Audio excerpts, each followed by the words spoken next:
bienvenue sur ma chaîne Live Great, où est-ce que je partage hebdomadairement mon journey avec le Bee-Venom Therapy pour traiter Lyme et les co-infections, entre autres Epstein-Barr virus. En mon cas, à toutes les semaines, je pose une nouvelle vidéo où est-ce que je vous fais un update, que je vous parle des petits trucs que j'applique avec le Bee-Venom Therapy pour guérir la maladie. Évidemment, je partage aussi plein de trucs, conseils pour le mieux vivre, tout simplement, que ce soit psychologiquement que physiquement. Je parle aussi beaucoup de ma foi. J'espère tout simplement inspirer les gens à mieux vivre au quotidien. Si tu es nouveau ici et que tu t'es pas encore abonné à ma chaîne YouTube, je t'invite à le faire dès maintenant et aussi activer la petite cloche qui va te permettre d'avoir des notifications quand je vais poster une nouvelle vidéo. Donc, je vais aussi vous faire une petite parenthèse. J'ai décidé de plus faire de vlog nécessairement. Peut-être qu'il va me prendre une envie puis que je vais en faire un de temps en temps.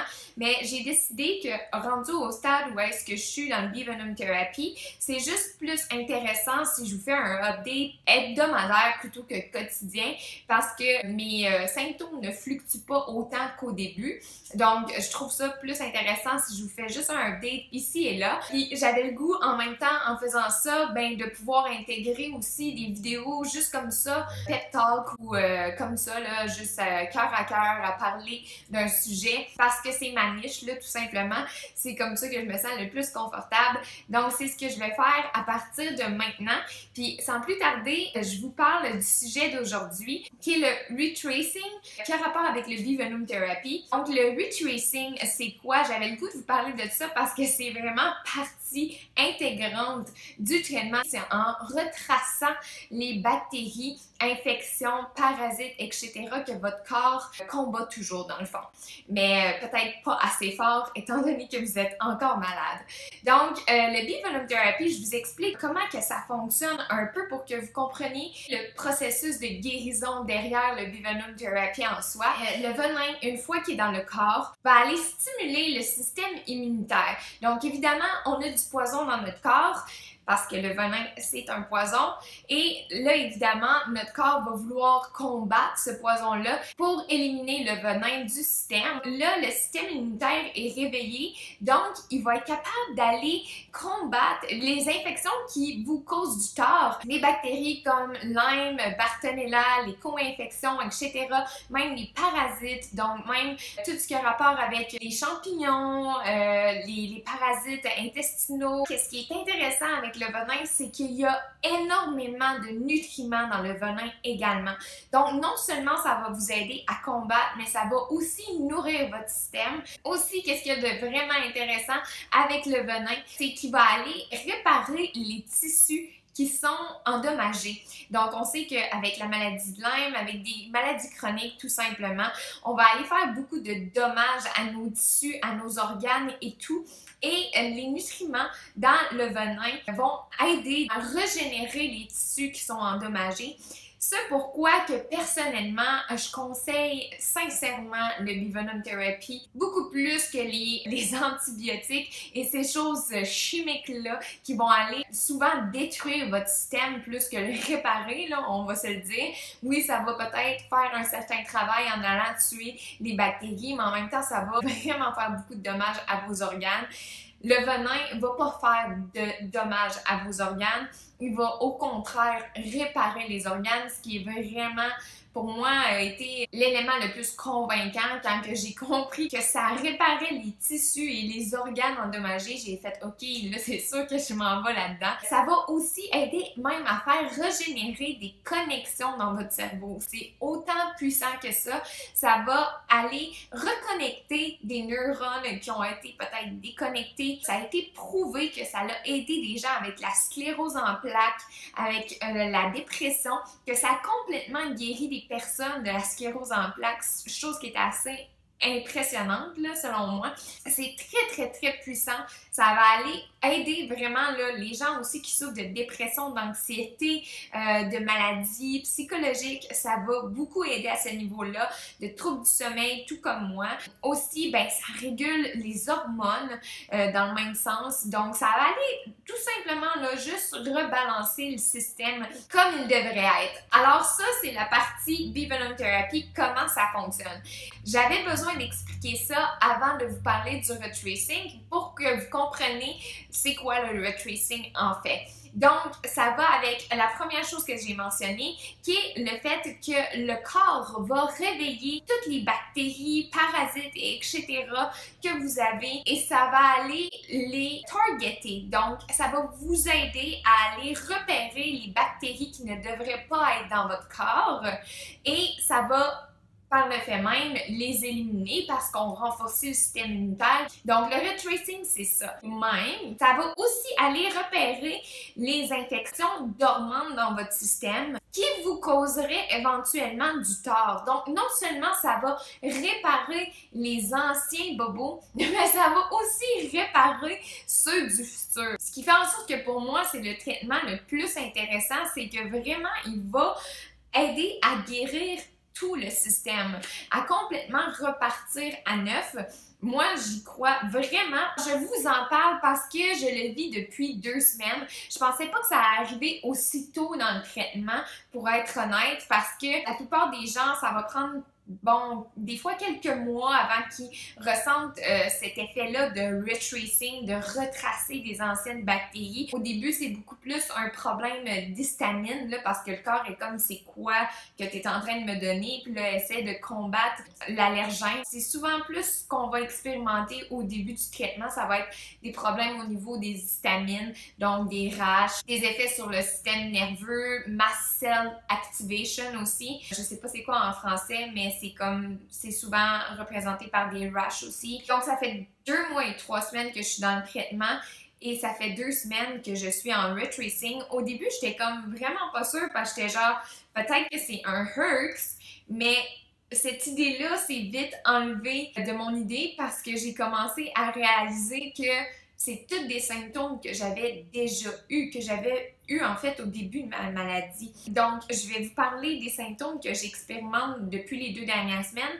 Puis, je sais faire la différence entre un Herx, quand mon corps est trop loadé en toxines, que le retracing. C'est difficile pour certaines personnes de les différencier parce qu'il peut y avoir beaucoup de symptômes qui sont très similaires. Moi, je l'ai su tout de suite parce que c'est vraiment... Mes symptômes de Herx sont beaucoup plus comme les étourdissements, l'impression d'être un peu sous comme, un peu de douleur dans les muscles, puis un peu de fièvre, de frissons, puis etc. Ça, c'est mes Herx. Mais mon retracing, ça m'a fait revenir là, dans mes souliers d'au début de la maladie. Donc, les symptômes que j'ai expérimentés, je les ai notés ici pour pas en oublier, puis vous en dire le plus possible pour que aussi ça va vous donner une idée par rapport à la maladie, quel type de symptômes que j'ai expérimenté.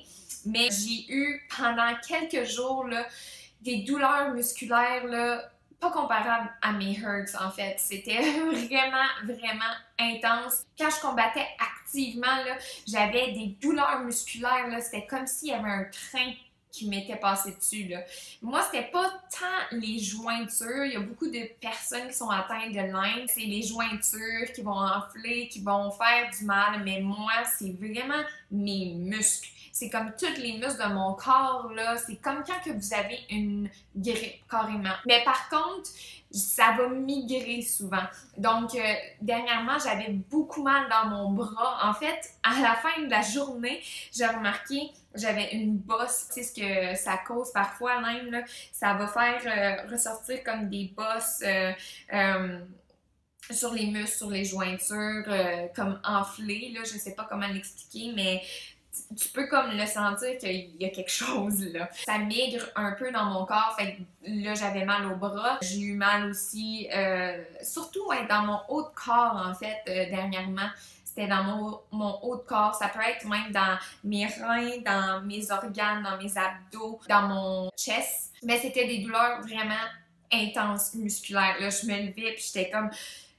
pendant que j'avais mal à mon bras, là, j'étais même pas capable de me sécher les cheveux, là. Puis ça faisait longtemps que j'avais pas expérimenté ça. Fait que ça, c'est un des gros symptômes que j'avais au début de ma maladie qui est revenu. Le stiff neck, donc j'avais de la raideur dans le cou, dans le haut du dos, là. Ça, c'est un des plus gros symptômes que j'avais aussi. J'ai aussi eu une oreille bouchée. J'avais eu beaucoup de problèmes avec mes oreilles. J'avais souvent de la pression, des bourdonnements, puis du tinnitus, là, qu'on appelle en anglais, mais de l'acouphène.